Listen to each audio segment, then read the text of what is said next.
Just as a forward, for some of these designs, you're going to find that it's really easy to connect them up. Other ones are going to be very difficult. I've done a couple of these for my class, and you'll be able to see what I mean.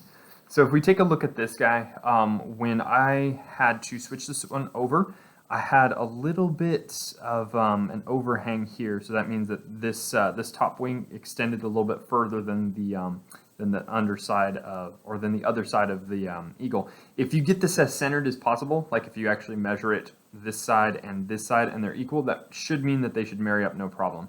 However, I didn't measure, I just kind of eyeballed it. So what I ended up doing was swinging the wing down and behind the other eagle. What's interesting is I've got a couple of examples too of something similar to that. So here I have kind of this double squirrel head. So again, if you take a look at both of these side by side, you'll notice this one's a little bit skinnier on this side. Again, I didn't really measure this out, so I had to kind of extend this this back half out a little bit just to be able to marry those up. You don't have to marry those up if you're designing your own cards. In fact, here's another example. This one is a bat, so I felt like the bat would look really good upside down. And because he's upside down, he's actually not touching the center part at all. Since he's not touching that center part, they don't have to marry up. You can actually just have them completely upside down when you do this. It's perfectly fine. You can have an independent image and an independent image. Generally speaking, what I've found is that the best thing you can do is when they have a flow from, let's say, one side to another side. So that means I'm going to take the example of this one again. So basically, if I have anything and it's going to extend down, if it extends down into this part, that's okay, because it's going to mean that it's going to extend up into this part. So anything basically where you have kind of a diagonal going on, it's going to really help. And since we have that center point marked out, it's going to make our lives a lot easier. And then another option that you can do is actually where you have something like this. So this is one that I actually had time to complete in class. So something like this. I just started off with a really kind of, basic monster design, and I was planning for his arm to actually go down into the other half and kind of have it come up here. But what ended up happening was it kind of ended up going behind the character. And that's perfectly fine. And you can see I kind of did a background on this. I did a very muted background. I have kind of some teal lines, and I did some light blue in the corners. But it worked out really nicely, but it almost looks like that's his other arm. But that's 100% doable. However, you might want to go the route of, you have a design, you're dead set on it, you don't want to do anything where you're trying to marry up the sides. So you're going to end up with something like, let's put these guys, like this one. So I have this wolf here.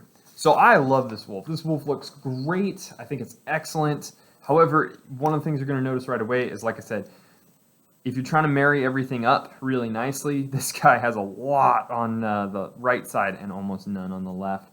So in that particular case, what I need to do is I need to figure out a way to separate the two sides. Now, I could leave a line in the middle like that. I tend to think it looks very just boring, maybe even a little bit lazy. So instead what I did was I ended up, when I did this one, I ended up putting kind of a bar in between them. Now what I did for this bar is, you guys can still see that I have that nice middle line in there. I ended up measuring up a 1/2 inch and then a 1/4 inch from there. And then I went to the opposite side, and I went from the middle, and then I measured up a 1/2 inch, or down a 1/2 inch and down a 1/4 inch. That kind of gave me my 2 bars. Now the only thing that I had to do that was anything interesting was I went from the middle to that 1/2 inch mark, and then I was like, oh man, I want a parallel line to that. So I had to go up another 1/4 inch, up another 1/4 inch to do that back one. But you can see that like the area that they connect is only like this small little circle in between. But this still looks really dynamic. I could have done a ribbon in between them. I just felt like if it was going to be this wide, if I was going to go from tip to tip, I should actually do something that was worthwhile. So I ended up with a bar like this. I'm probably still going to continue this pattern so that it's a little bit further and it goes up into the background there. But there's different ways. Just when you are deciding what to draw, keep in mind whether you're going to have the two connect and marry up, in which case you want just about the same on the left side as on the right side. That way they marry up nicely. If you have any gaps, make sure that you can do something where you swing over. I could have ended up, drawing some of the wolf and coming over this way, except his butt kind of would have ended up almost at his mouth. So I felt like that was a bad decision. But you can have it where, like I said, you have two separate images, you have two images that marry, you have two images that kind of overlap, or you have something like this that separates them completely that still looks really good. And yeah, just kind of plan for that when you are doing your initial sketch. You can also take this, kind of check it out, redo your initial sketch a little bit before you commit to it.